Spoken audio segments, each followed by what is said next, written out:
Ao Feng menjerit nyaring. Tubuh besarnya berjuang keras dan mundur.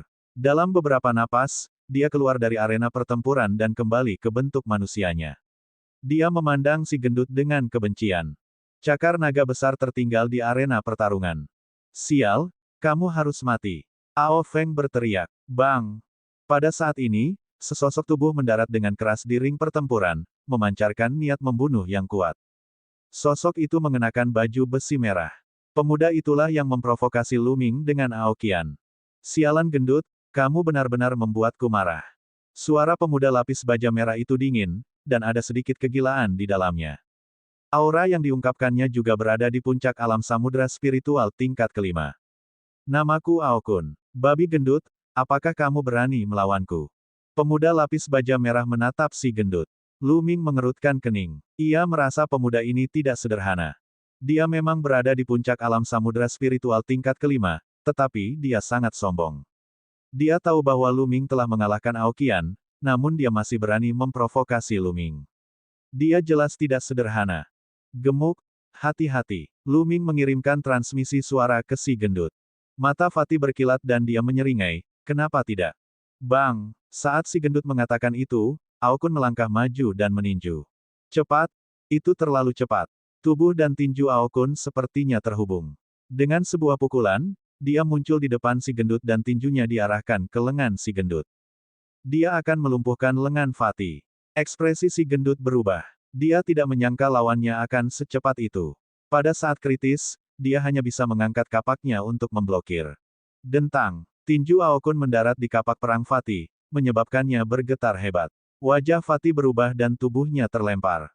Bang! Aokun menginjak tanah dengan keras. Dia seperti binatang purba, menyerbu ke arah lemak dengan cara yang brutal. Dia meninju lengan si gendut. Lemak meraung marah. Tubuhnya membengkak dan dia mengayunkan kapak perangnya seperti angin. Berdebar. Tinju Aokun bahkan lebih keras dari senjata dewa. Ketika bertabrakan dengan Battle Axe, terdengar ledakan keras. Dalam guncangan hebat itu, si gendut menjerit kesakitan. Dia tidak bisa memegang kapak perangnya dan kapak itu terbang jauh. Dia mundur dan darah muncrat dari mulutnya. Ekspresi banyak orang berubah. Adegan ini terlalu mengejutkan. Baru saja, kekuatan tempur Fatih terlihat jelas bagi semua orang. Meskipun dia belum membangkitkan garis keturunan dewa, dia masih mengalahkan naga banjir yang memiliki 10% garis keturunan binatang dewa. Dapat dikatakan bahwa dia telah mengejutkan semua orang. Tapi sekarang, di depan Aokun, dia bahkan tidak bisa melawan.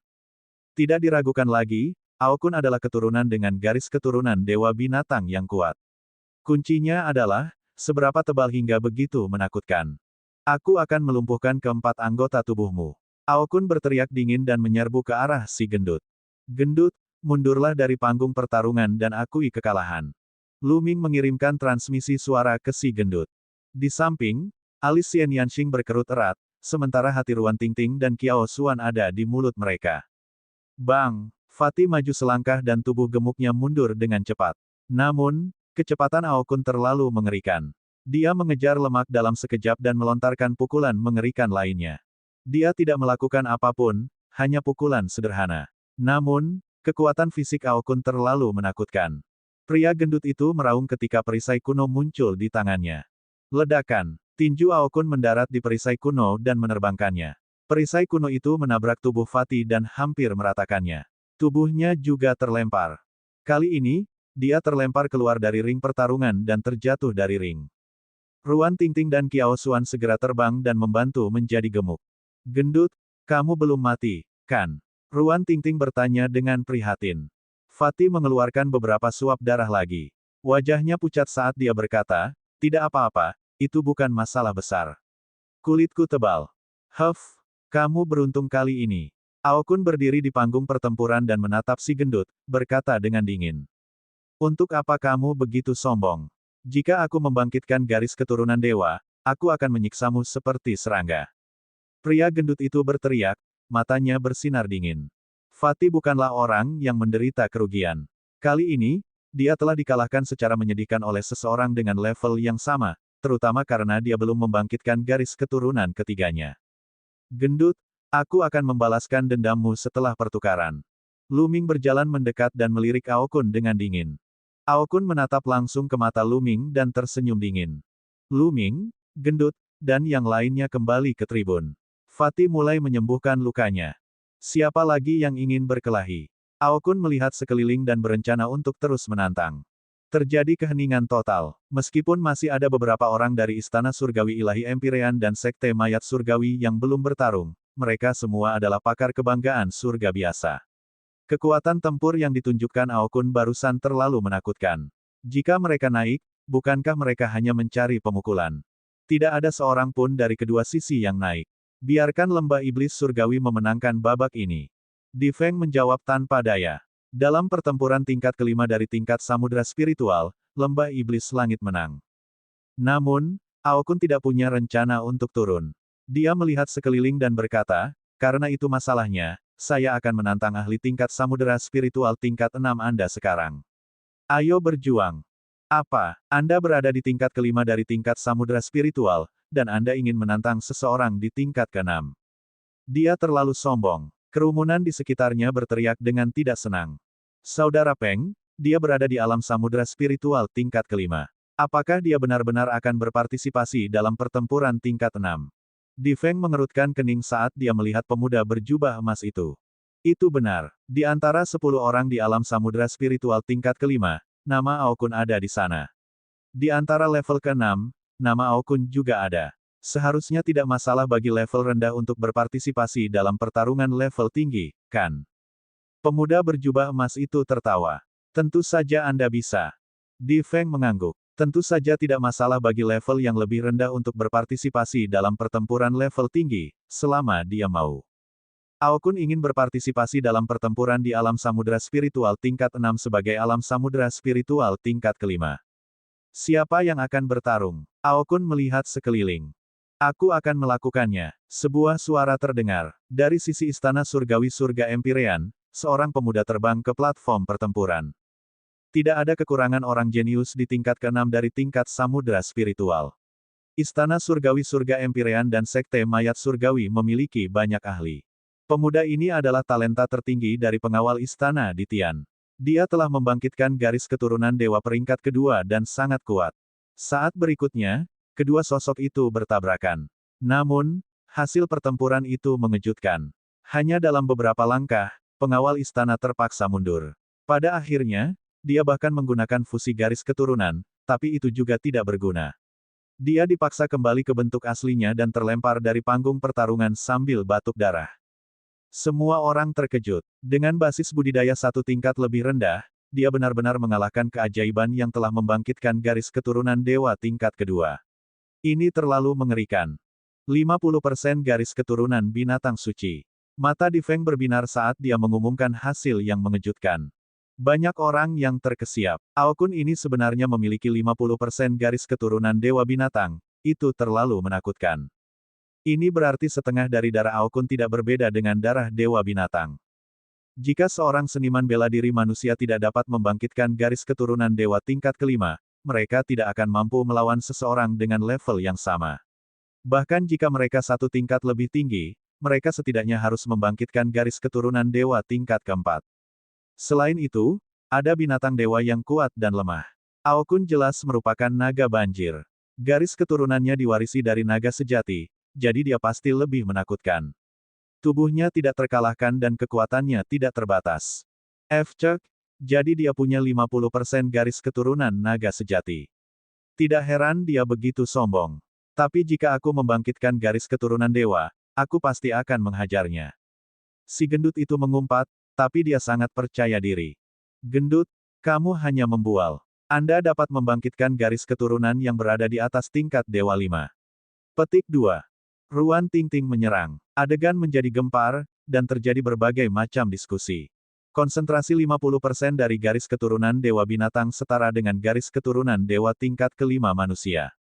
Dalam daftar 1000 talenta terbaik di wilayah Tandus Timur, hanya para jenius teratas yang memiliki garis keturunan seperti itu. Bahkan Di Feng dan Simo, yang terkuat di tempat kejadian, dikatakan hanya memiliki garis keturunan dewa tingkat keempat. Jika budidaya Aokun meningkat, ia akan mampu bersaing dengan 100 teratas dalam daftar 1000 talenta teratas. Siapa lagi yang akan datang? Ao Kun melihat sekeliling dengan arogan. Semua orang diam. Setelah sekian lama, satu orang dari Sekte Mayat Surgawi naik. Orang ini adalah favorit surga yang sangat terkenal, peringkat ke-189 dalam daftar 1000 talenta terbaik.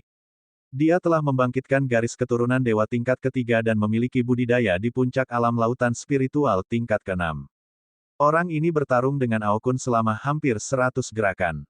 Pada akhirnya, Ao Kun berubah menjadi wujud aslinya, naga banjir berwarna merah darah sepanjang 500 meter. Auranya melonjak seperti naga sungguhan. Dengan satu serangan, dia mengirim paragon dari Sekte Mayat Surgawi terbang. Kemenangan lainnya. Pada saat ini, Istana Surgawi Ilahi Empyrean dan Sekte Mayat Surgawi sama-sama terdiam. Mungkinkah bahkan putaran di tingkat ke-6 dari tingkat samudera spiritual ini akan dimenangkan oleh Ao Kun? Masih ada beberapa orang dari Istana Surgawi Empyrean yang telah membangkitkan garis keturunan dewa kelas 3. Namun, bahkan paragon dari Sekte Mayat Surgawi telah dikalahkan sepenuhnya. Bukankah mereka yang memiliki garis keturunan dewa kelas 3 juga akan dikalahkan? Ada juga beberapa orang yang telah membangkitkan garis keturunan tingkat dewa tingkat ke-4, namun budidaya mereka semuanya telah melampaui tingkat samudera spiritual tingkat ke-6. Kedua belah pihak terdiam. Mereka tidak menyangka monster mengerikan seperti itu akan muncul di lembah iblis langit. Selain itu, dia adalah monster baru dengan budidaya rendah. Dalam daftar 1000 talenta teratas, para jenius dengan level yang sama dengannya sudah memiliki kultivasi yang sangat mendalam, jauh melebihi alam samudera spiritual tingkat ke-6. Ao Kun berubah kembali ke wujud manusianya dan melihat sekeliling. Tiba-tiba, dia melihat ke arah Lu Ming dan menunjuk ke arahnya. Kamu, bukankah kamu sangat sombong? Kau melukai ras naga banjir kesayanganku dan melumpuhkan kakinya. Sekarang, saya menantang Anda. Apakah kamu berani menerima tantanganku? Mengikuti arah jari Ao Kun, hampir semua orang memandang Lu Ming. Ao Kun mengambil inisiatif untuk menantang Lu Ming. Jelas sekali ada dendam di antara mereka berdua. Kamu ingin menantangnya. Dia tidak ada dalam daftar 10 orang kami. Di Feng mengerutkan kening. Tidak apa-apa. Kali ini tidak dihitung dalam kompetisi. Itu adalah dendam pribadi antara aku dan dia. Ao Kun berteriak dan menatap Lu Ming, bocah, jika kamu punya nyali, maju dan lawan aku. Jika tidak, kamu bisa langsung mengaku kalah dan berlutut memohon belas kasihan. Lu Ming berdiri, senyum dingin di wajahnya. Dia sedikit terkejut, dia tidak menyangka Ao Kun akan menantangnya. Namun, inilah yang dia inginkan. Awalnya, jika dia tidak ada dalam daftar 10, dia tidak akan bisa bertarung. Dia masih berpikir bahwa setelah pertukaran, dia akan menemukan masalah dengan Ao Kun. Siapa yang tahu bahwa dia akan mengirim dirinya ke atas? Saya menerima pertempuran ini. Sosok Lu Ming bergerak dan dia muncul di arena pertarungan. Hal ini mengejutkan banyak orang. Kekuatan tempur Ao Kun terlihat jelas bagi semua orang. Dia sangat kuat. Bahkan jika dia satu level lebih tinggi dari Ao Kun, dia tidak akan mampu mengalahkan Ao Kun. Lu Ming sebenarnya berani menerima tantangan itu. Apa keyakinannya? Atau apakah dia terprovokasi oleh Ao Kun dan tidak bisa menundukkan wajahnya? Bukankah ini terlalu tidak bijaksana? Bukankah dia hanya mencari pukulan dengan melangkah ke panggung pertarungan? Haha, aku tidak menyangka kamu benar-benar berani naik ke atas panggung. Kalau begitu, apakah kamu berani bertarung hidup dan mati denganku? Mata Ao Kun bersinar karena keserakahan. Terakhir kali, Ao Qian memberitahunya bahwa ada sesuatu di tubuh Lu Ming yang memiliki daya tarik yang kuat padanya. Kemungkinan besar itu adalah garis keturunan Lu Ming, yang membuatnya sangat tergoda. Sesuatu yang bisa membuat Ao Qian tidak bisa menahan godaan dan serangan pastinya bukan suara biasa. Itu mungkin bisa meningkatkan kemurnian garis keturunan naga aslinya ke tingkat yang lebih tinggi. Meskipun Lu Ming telah menahan diri dan dia tidak dapat merasakannya, dia tetap memutuskan untuk mencari kesempatan untuk membunuh Lu Ming dan merebut meridian darahnya. Oleh karena itu, dia mengusulkan pertarungan hidup dan mati. Orang-orang di sekitarnya juga kaget. Tampaknya Lu Ming memiliki permusuhan yang mendalam dengan suku naga banjir. Kalau tidak, Ao Kun tidak akan menyarankan pertarungan hidup dan mati. Pertarungan hidup dan mati berbeda dari perdebatan tadi. Dalam pertempuran sebelumnya, seseorang biasanya akan berhenti pada titik tertentu, dan paling banyak, seseorang akan terluka parah.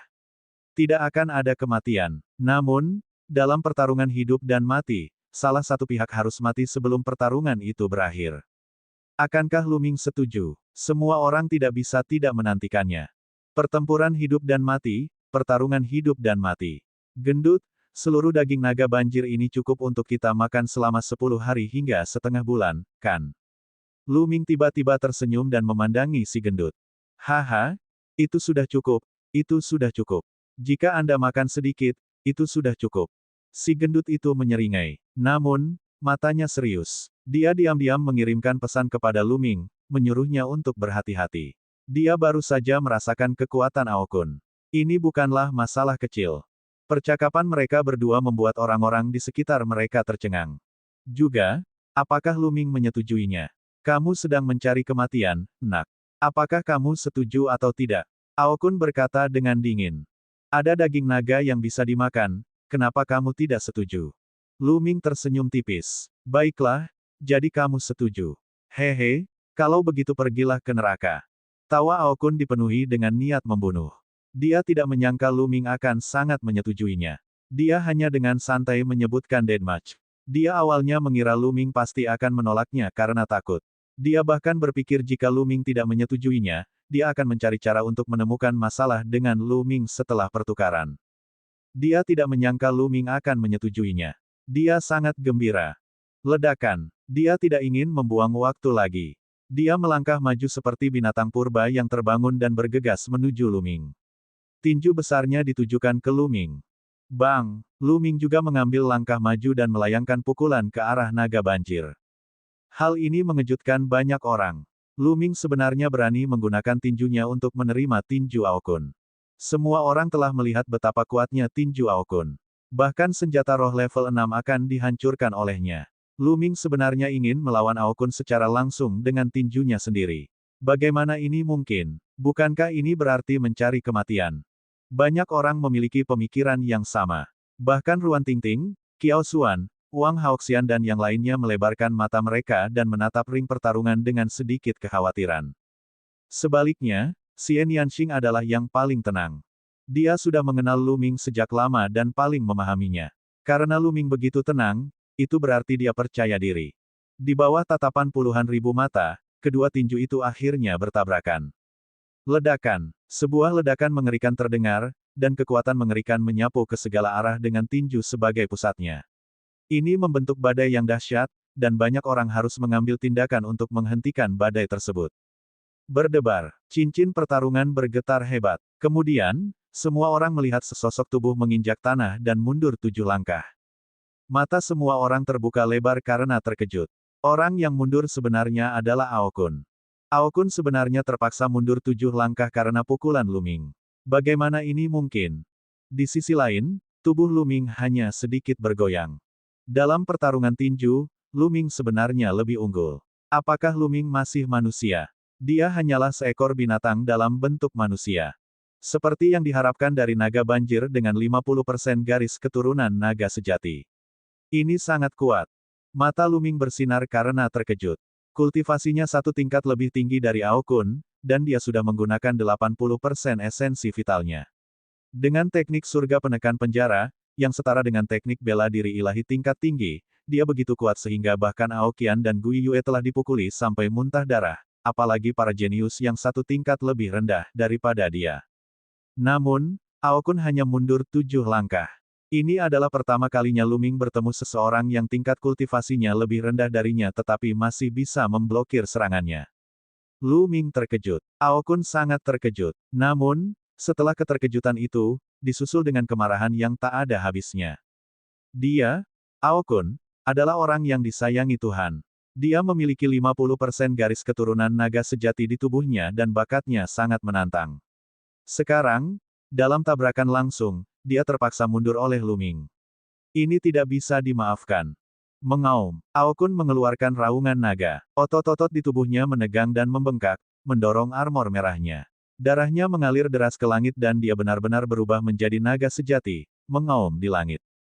Berdebar. Dia maju selangkah dan bergegas menuju Lu Ming. Tinju besarnya, terbungkus lapisan lampu merah, ditujukan ke Lu Ming. Pukulan ini bahkan lebih dahsyat dan mengejutkan. Ledakan, ledakan, ledakan. Di lautan roh Lu Ming, ki primordial di tubuhnya bergejolak. Ki primordial di tubuhnya meledak dan mengeluarkan suara seperti tsunami. Dia menggunakan tinjunya untuk mengaktifkan teknik penjara yang menekan surga dan melemparkan pukulan. Ledakan. Kedua tinju itu bertabrakan untuk kedua kalinya, menimbulkan badai. Puluhan ribu mata sekali lagi tertuju padanya. Siapa yang lebih unggul kali ini? Di tengah badai, sesosok tubuh melangkah ke panggung pertempuran dan mundur. Kali ini, dia mundur 9 langkah. Itu masih Ao Kun. Ao Kun terpaksa mundur sekali lagi, dan bahkan lebih jauh lagi. Adapun Lu Ming, sosoknya hanya sedikit bergoyang. Terkejut. Selain syok, ada lebih banyak syok. Lu Ming sebenarnya telah menekan Ao Kun. Di Istana Langit Kaisar, mata Di Feng dan beberapa orang terkuat bersinar terang. Meskipun mereka telah mendengar bahwa Lu Ming dengan mudah mengalahkan Gui Yue dari Sekte Mayat Surgawi, mereka tidak terlalu menganggapnya tinggi. Namanya bahkan tidak ada dalam daftar 10 orang di tingkat ke-6 dari tingkat samudera spiritual. Namun, mereka menyadari bahwa mereka terlalu meremehkan kemampuan Lu Ming. Dengan kekuatan tempur Lu Ming, sulit untuk menemukan seseorang yang lebih kuat darinya di antara para ahli di tingkat ke-6 dari tingkat samudera spiritual. Paragon dari Sekte Mayat Surgawi juga terkejut. Yang paling terkejut adalah para elit lembah iblis langit. Mereka tahu betapa kuatnya Ao Kun. Dengan 50% garis keturunan naga sejati, jika dia dewasa, dia pasti akan menjadi salah satu pilar lembah iblis langit. Sekarang, dia ditekan oleh Lu Ming. Ah, Lu Ming, aku ingin kamu mati. Ao Kun melolong dan tubuhnya membesar dengan cepat. Pada akhirnya, dia berubah menjadi naga banjir merah sepanjang 500 meter.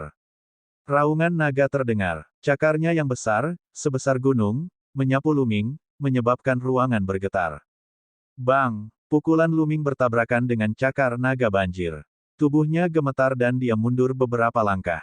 Ao Kun, yang telah kembali ke wujud aslinya, lebih kuat dalam segala aspek. Tubuh naga besar Ao Kun memancarkan cahaya merah darah. Itu seperti keinginan darah. Ini adalah teknik bertarung alami naga. Dia meraung dan menerkam Lu Ming lagi. Kalau begitu aku akan menekanmu. Kilatan dingin melintas di mata Lu Ming. Garis keturunan prasasti penekan penjara muncul di atas kepalanya, dan dua sinar cahaya keemasan bersinar terang. Banyak orang terkejut. Mereka tidak terkejut melihat betapa canggihnya meridian darah Lu Ming. Sebaliknya, mereka terkejut karena tingkat meridian darahnya terlalu rendah. Hari ini adalah pertemuan para jenius. Garis keturunan tingkat dewa sudah sering muncul, dan semua orang sudah mati rasa karenanya. Garis keturunan peringkat dewa tingkat kedua bukanlah apa-apa. Kekuatan tempur Lu Ming terlalu kuat. Semua orang mengira bahwa meridian darah Lu Ming seharusnya merupakan meridian darah tingkat dewa tingkat keempat, atau setidaknya meridian darah tingkat dewa tingkat ketiga. Mereka tidak pernah menyangka bahwa meridian darah Lu Ming hanyalah meridian darah tingkat dewa tingkat kedua. Sulit dipercaya bahwa garis keturunan dewa tingkat kedua bisa begitu kuat. Bas! Garis keturunan prasasti penekan penjara bergetar. Tubuh Lu Ming berubah menjadi seberkas cahaya dan menyatu dengan garis keturunan prasasti penekan penjara.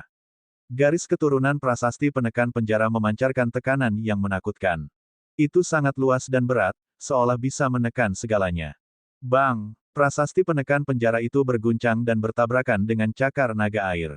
Ao Kun berteriak, tubuh naga raksasanya benar-benar bergetar seperti gelombang dan dia mundur. Prasasti penekan penjara terus bergetar dan terbang ke langit. Tumbuh pesat dan akhirnya mencapai ketinggian 10.000 meter. Seperti gunung kuno, ia menekan Ao Kun. Ao Kun berteriak marah. Dia merasakan tekanan yang mengerikan dan tubuhnya dipenuhi energi. Dia berteriak dan menyerbu ke langit. Naga itu berada di langit, mencoba bertarung dengan prasasti penekan penjara. Ledakan. Pada akhirnya, Ao Kun seperti cacing yang merayap. Dia ditekan oleh prasasti penekan penjara dan menabrak ring pertempuran. Tanda tanya koma. Terdengar suara aneh. Itu seperti seekor kodok yang dipukul oleh palu besi. Diiringi dengan teriakan yang melengking. Panggung pertempuran bergemuruh dan langit dan bumi berguncang. Ao Kun berteriak kesakitan saat darah berceceran di mana-mana. Dia hampir hancur hidup-hidup. Darah muncrat dari mulutnya yang besar seolah-olah gratis. Bang! Prasasti penekan penjara berguncang dan terus menyerang. Suara pecahnya pelindung tulang bisa terdengar. Ao Kun memuntahkan lebih banyak darah. Darah naga banjir mewarnai panggung pertarungan menjadi merah. Ao Kun berteriak kesakitan. Dia sudah setengah mati dan terbaring di panggung pertempuran tanpa bergerak. Hanya matanya yang masih dipenuhi rasa terkejut. Prasasti penekan penjara menyusut dan berubah kembali menjadi sosok Luming, menginjak kepala naga. Banyak orang terkejut. Ia memenangkan. Setelah Luming menggunakan fusi meridian darah, dia dengan mudah mengalahkan Aokun dan menang. Sungguh mengejutkan bahwa keajaiban ras iblis, yang memiliki 50% kemurnian garis keturunan naga sejati, dikalahkan oleh Luming. Banyak orang yang menebak apa itu meridian darah Luming. Prasasti penjaga penjara. Garis keturunan macam apa itu? Dia belum pernah mendengar tentang garis keturunan seperti itu. Itu terlalu menakutkan dan kekuatannya sangat mengejutkan. Saat dia menggunakan fusi garis keturunan, dia dengan mudah menekan Aokun. Monumen ilahi diperluas hingga 10.000 meter, dan seekor naga banjir ditekan di bawahnya. Itu seperti sebuah mitos. Sekarang, aku akan mengirimmu berangkat. Suara dingin Luming terdengar. Tombak naga yang tak terbatas muncul di tangannya. Ujung tombak yang tajam diarahkan ke dahi Aokun. Tidak, jangan, tolong. Aokun berteriak. Dia memiliki setengah dari garis keturunan naga yang sebenarnya. Dia adalah seorang jenius yang tak tertandingi dalam ras monster. Dia tidak ingin mati. Dia masih memiliki masa depan yang cerah. Dengan bakatnya, dipastikan dia akan naik ke level 8 di masa depan dan berdiri bahu-membahu dengan alam dewa spiritual manusia. Dia bahkan bisa menerobos ke ranah tertinggi. Dia juga memiliki ambisi untuk menerobos posisi kaisar iblis tertinggi dan menjadi seorang kaisar yang menguasai dunia. Dia masih memiliki banyak tujuan yang belum tercapai, jadi bagaimana dia bisa mati? Dia datang ke 9 naga untuk melatih dirinya sendiri dan melihat apakah dia bisa mendapatkan peluang. Dia datang ke sini bukan untuk mati. Dia tidak pernah berpikir bahwa dia akan menghadapi situasi seperti ini. Saat ini, dia sangat ketakutan. Berhenti. Jeritan panjang dan tajam terdengar, menyebar hingga ratusan mil. Pemuda berjubah emas di lembah iblis langit berbicara. Luming, kan, saya menyarankan Anda untuk berhenti. Biarpun kamu memenangkan pertarungan ini, kamu tidak bisa membunuh Aokun. Mata pemuda berjubah emas itu tampak seperti emas. Dia berdiri tinggi di langit dengan tangan di belakang punggung, menatap Luming. Yang mulia samar-samar keluar dari tubuhnya, seperti seorang kaisar yang memandang rendah rakyatnya. Dan EBSCP, pemuda ini bukanlah masalah kecil. Bahkan mayat iblis dan Di Feng sangat sopan padanya. Klan iblis dari lembah iblis langit sungguh tak terduga, dan para jenius dari generasi muda juga sangat menakutkan. Karena klan iblis dari lembah iblis langit tidak termasuk dalam daftar 1000 talenta teratas, tidak ada yang tahu berapa banyak keturunan kuat yang ada di lembah iblis langit dan seberapa murni garis keturunan mereka. Pemuda berjubah emas ini juga sama. Dia memberikan perasaan yang tak terduga. Orang awam akan lebih atau kurang takut. Namun, Luming tidak membelinya. Dia menatap pemuda berjubah emas itu dengan acuh tak acuh dan berkata, saya tidak bisa membunuhnya. Sungguh lucu, Aokun dan aku menjalani pertarungan hidup dan mati. Satu pihak akan mati dan pihak lainnya akan mati. Apakah kamu tidak memahami logika ini? Cahaya di mata pemuda berjubah emas itu semakin terang, dan cahaya keemasan samar terpancar dari tubuhnya. Dia berkata dengan dingin, saya menyarankan Anda untuk melepaskan Aokun. Dia adalah seorang jenius langka dari ras iblis dan putra dari seorang jagoan besar di suku naga banjir. Jika Anda membunuhnya, bahkan jika Anda bersembunyi di 9 naga, Anda pasti akan mengambil bagian dalam pertempuran Providence dengan bakat Anda. Lalu, jika kamu bertemu seseorang dari ras iblis di pertempuran Providence, kamu pasti akan mati. Ini merupakan ancaman yang terang-terangan. Suku monster surgawi dipenuhi dengan orang-orang jenius, dan mereka tidak pernah lebih lemah dari istana surgawi Kaisar Surga. Pada generasi ini, ada banyak orang jenius dan keturunan dengan garis keturunan yang sangat padat. Jika mereka menargetkan seseorang di Battle of Destiny, siapapun akan takut. Hehe, kamu kalah, dan sekarang kamu mengancamku dari belakang. Lelucon yang luar biasa. Suara tenang Luming terdengar. Lanjutnya, aku hanya ingin bertanya, jika aku kalah dalam pertarungan ini, apakah Aokun akan menunjukkan belas kasihan? Suku monster surgawi menjadi tenang. Ras iblis itu brutal. Jika Luming dikalahkan, Aokun tidak akan melepaskannya. Identitasmu berbeda, kata pemuda berjubah emas setelah hening beberapa saat. Sialan, Luming hanya menjawab dengan 2 kata. Ledakan. Auranya meledak dan dia mengangkat tombak naganya yang tak terbatas tinggi-tinggi, menusuknya dengan keras ke gelabela Aokun. Tidak, Aokun berteriak, tubuh besarnya ingin meronta. Puff! Pada saat berikutnya, tombak naga yang tak terbatas menembus dahi Aokun. Seluruh tombak masuk dan cahaya tombak yang kuat menembus kepala Aokun. Satu tombak menembus kepala Aokun. Aokun berteriak, ekspresi keengganan muncul di matanya. Tubuh naganya yang besar meronta beberapa saat sebelum dia berhenti bergerak. Aokun, mati. Brengsek, kamu sedang mencari kematian. Beberapa raungan marah datang dari lembah iblis langit. Bas, bas. Tiga sosok berkedip dan muncul di sekitar Luming. Aura kekerasan mereka menyelimuti Luming. Puncak alam samudera spiritual tingkat ketujuh. Ketiga tokoh ini semuanya setara dengan keajaiban ras iblis di alam samudera spiritual tingkat ketujuh dan sangat kuat. Di langit, pemuda berjubah emas tidak bergerak, tetapi niat membunuhnya begitu kuat sehingga dia bahkan tidak berusaha menyembunyikannya. Semua orang dari sekte mayat surgawi memandang dengan dingin, mata mereka berkedip penuh harap. Mereka berharap lebih banyak orang jenius di lembah iblis surgawi dan istana kaisar langit ilahi yang akan mati. Dengan begitu, pasti akan bermanfaat bagi sekte mayat surgawi. Saudara Peng, ini keterlaluan. Di Feng mengerutkan kening saat dia berbicara. Bagaimanapun, Luming adalah seorang jenius dari istana surgawi surga Empirean. Dia tidak bisa hanya duduk diam dan tidak melakukan apapun. Itu benar, ini adalah pertarungan hidup dan mati. Wajar jika Luming membunuh Aokun. Apa artinya mengirim beberapa elit tingkat samudera spiritual tingkat 7? Apakah menurut Anda tidak ada orang lain di istana surgawi surga Empirean kita? Saudaraku, pergilah. Pria gendut itu memanfaatkan kesempatan itu untuk berteriak, mencoba menyemangati yang lain untuk membantu Luming. Gemuk, kamu benar. Luming berada di tingkat ke-6 dari tingkat samudera spiritual. Jika Anda memiliki kemampuan, kirimkan seorang ahli di tingkat ke-6 dari tingkat samudera spiritual untuk melawannya. Xian Yanxing setuju dengan pria gendut itu. Tidak buruk. Jika Anda memiliki kemampuan, ayo bertarung di level yang sama. Ruan Tingting dan yang lainnya menimpali. Tidak apa-apa. Luming melambaikan tangannya dan si gendut serta yang lainnya menjadi tenang. Mata Luming dipenuhi dengan semangat juang. Dia melirik ketiga iblis itu dan berkata, jika kalian ingin bertarung, maka bertarunglah. Jadi bagaimana jika kamu satu level lebih tinggi? Jadi bagaimana jika dia satu tingkat lebih tinggi? Suaranya bergema di seluruh area, dipenuhi dengan semangat kepahlawanan Ling Yun. Jika Aokun berani melawan ahli yang satu tingkat di atasnya, bagaimana mungkin Luming tidak? Bagi Luming, tidak jarang dia bisa melawan seseorang yang levelnya lebih tinggi. Jadi bagaimana jika pihak lain adalah favorit surga yang sangat kuat? Baiklah, kaulah yang mencari kematian. Jangan bergerak, aku akan membunuhnya. Seorang pemuda berjubah biru melangkah keluar, matanya bersinar terang. Bas, garis keturunan prasasti penekan penjara muncul kembali. Semangat juang di mata Luming menjelaskan segalanya.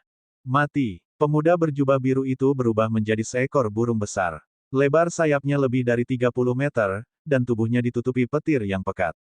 Ini adalah burung petir, ia memiliki garis keturunan burung dewa petir. Burung petir ini sudah memiliki 30% kekuatan garis keturunan. Teriakan alarm datang dari sekitar. Meskipun kepadatan garis keturunan burung petir ini tidak setinggi Aokun, budidayanya telah mencapai puncak alam lautan spiritual tingkat ke-7. Kekuatan tempurnya jauh lebih kuat daripada Aokun. Kecepatan burung petir sungguh mencengangkan. Itu seperti sambaran petir yang melintas. Sambaran petir yang tak berujung memenuhi udara dan menuju ke arah Luming. Luming melakukan fusi darah dan mengubahnya menjadi prasasti penekan penjara, yang bertabrakan dengan burung petir. Ledakan. Burung petir dikirim terbang, tapi prasasti penekan penjara juga sedikit bergetar kali ini. Bas. Kemudian, prasasti penekan penjara berkembang pesat dan terus menekan burung petir. Dalam proses menekannya, prasasti penekan penjara mengeluarkan kekuatan melahap yang mengerikan dan menyelimuti burung petir. Ark, apa yang sedang terjadi? Burung petir berteriak ketakutan. Ia merasakan darah di tubuhnya mendidih. Kekuatannya telah berkurang beberapa persen karena kekuatan melahapnya. Bang! Prasasti penekan penjara menghantam burung petir dengan keras. Petir di sekitar burung itu hancur. Burung itu mengeluarkan seteguk darah dan tubuh besarnya jatuh ke ring pertarungan. Semua orang yang hadir kembali tercengang. Burung petir yang telah mencapai puncak tingkat ke-7 dari tingkat samudera spiritual telah dikalahkan. Ia telah dikalahkan dengan sangat rapi hanya dalam beberapa gerakan. Dua binatang iblis raksasa tergeletak di arena pertempuran besar. Burung petir itu memekik dan menjelma menjadi wujud manusia. Ia mundur dengan cepat dan menatap Luming dengan kaget. Prasasti penekan penjara menyusut dan berubah menjadi penampilan Luming. Selanjutnya, siapa di antara kalian yang akan bertarung? Tatapan Luming menyapu dua iblis lainnya. Kedua ras iblis favorit surga itu memasang ekspresi jelek. Kekuatan tempur mereka setara dengan burung petir. Bahkan burung petir pun telah dikalahkan, jadi apa yang bisa mereka lakukan? Di langit, ekspresi pemuda berjubah emas itu tidak sedap dipandang. Fatih dan yang lainnya bersorak. Hehe, hari ini ramai sekali. Saat ini, suara samar datang dari langit yang jauh. Suara ini jelas datang dari kejauhan, tapi sepertinya terngiang di telinga semua orang. Di tengah kerumunan, ekspresi Xian Yanxing berubah ketika dia mendengar suara itu. Matanya dipenuhi rasa tidak percaya. Semua orang melihat ke arah suara itu. Sebanyak 5 orang melangkah di udara. 3 dari 5 orang tersebut adalah pemuda. Ada 2 pria dan seorang wanita. Di antara ketiga pemuda tersebut, terlihat jelas bahwa pemuda berjubah ungu dan emas adalah pemimpinnya. Seorang pria dan seorang wanita lain berdiri di belakang pemuda itu. Ada 2 lelaki tua di samping pemuda berjubah ungu emas. Kedua lelaki tua itu membuat orang merasa bahwa mereka adalah orang biasa. Mereka seperti 2 lelaki tua biasa yang tidak tahu seni bela diri. Tidak ada aura yang keluar dari tubuh mereka. Tentu saja, mereka bukanlah orang biasa. Kultivasi mereka terlalu tinggi, memberikan ilusi kepada orang lain. Kedua lelaki tua itu mengobrol dan tertawa sambil melihat ke bawah. Salah satu lelaki tua itu sepertinya sedang memperkenalkan sesuatu kepada yang lain. Kalau begitu, sepertinya itu adalah ksatria angin hitam. Tiba-tiba seseorang berseru, "Apa, ksatria angin hitam? Ksatria angin hitam dari penjaga langit kekaisaran. Itu dia. Aku pernah melihatnya sekali. Itu benar-benar ksatria angin hitam." Begitu dia mengatakan itu, hal itu menimbulkan lebih banyak seruan. Mata yang tak terhitung jumlahnya tertuju pada salah satu tetua berjubah hitam. Yang mulia, sebenarnya adalah yang mulia. Yang mulia, adalah gelar kehormatan untuk Master Alam Dewa Spiritual. Dengan kata lain, lelaki tua berjubah hitam ini adalah master tak tertandingi di alam dewa spiritual. Di benua hutan belantara ilahi, Kaisar Bela Diri adalah yang terkuat. Di alam Kaisar Bela Diri, mereka mendominasi dunia. Alam dewa spiritual adalah alam yang paling dekat dengan alam bela diri kerajaan. Biasanya jarang terlihat, tapi kali ini sudah muncul. Lalu siapa orang lainnya? Dia sebenarnya ingin seorang yang mulia menemaninya. Kedatangan ksatria angin hitam meredakan suasana tegang di ring pertempuran. Salam, ksatria angin hitam. Paragon dari istana surgawi surga Empyrean berdiri dan memberikan penghormatan. Tidak perlu bersikap sopan. Kami kedatangan tamu penting di sini hari ini.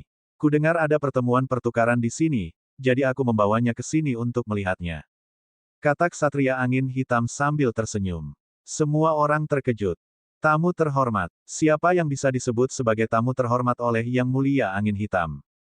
Paragon dari 4 penguasa wilayah Tandus Timur, Sekte Mayat Langit dan Lembah Iblis Langit, semuanya ada di sini. Tentu saja, mereka tidak berasal dari kedua pihak. Sekte Jimat, mustahil. Sekte Jimat-Jimat sedang mengalami kemunduran. Tidak memenuhi syarat untuk disebut sebagai tamu terhormat oleh supremasi Hei Feng Yun. Selain ketiga kekuatan tersebut, siapa lagi di wilayah Tandus Timur yang memenuhi syarat untuk disebut sebagai tamu terhormat oleh angin hitam yang terhormat? Mereka berasal dari benua tengah. Kata ksatria angin hitam sambil tersenyum. Apa? Semua orang terkejut, termasuk paragon dari Sekte Mayat Surgawi dan Lembah Iblis Surgawi. Benua hutan belantara ilahi dibagi menjadi 5 wilayah besar. Benua tengah, Tandus Timur, bawah selatan, gurun barat, dataran utara.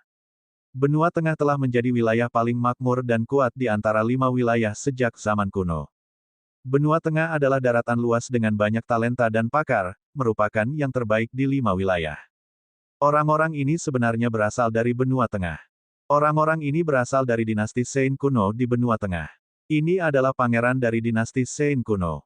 Ksatria angin hitam bahkan mengeluarkan bom. Adegan itu menjadi gempar. Mereka yang mengetahui distribusi kekuatan di benua tengah bahkan lebih terkejut lagi. Benua tengah berbeda dari wilayah Tandus di timur, tempat 4 kekuatan berkuasa. Dinasti Sein kuno di benua tengah telah diwariskan selama bertahun-tahun yang tak terhitung jumlahnya. Ia telah menindas seluruh benua tengah dan menyatukannya. Seluruh benua tengah berada di bawah kendali dinasti Sein kuno. Dikatakan bahwa kamar dagang rahasia didirikan oleh dinasti Sein kuno di benua tengah. Meskipun beberapa orang telah mendengar bahwa situasi di benua tengah telah berubah dan keluarga kerajaan telah melemah, dinasti Sein kuno masih merupakan kekuatan yang paling kuat. Pemuda berjubah ungu dan emas adalah seorang pangeran dari dinasti Sein kuno. Pantas saja Ksatria Angin Hitam memanggilnya tamu penting. Di ring pertarungan, mata Lu Ming berkedip. Saat itu, Lian Chang pernah menyebutkan bahwa Xian Yanxing berasal dari benua tengah.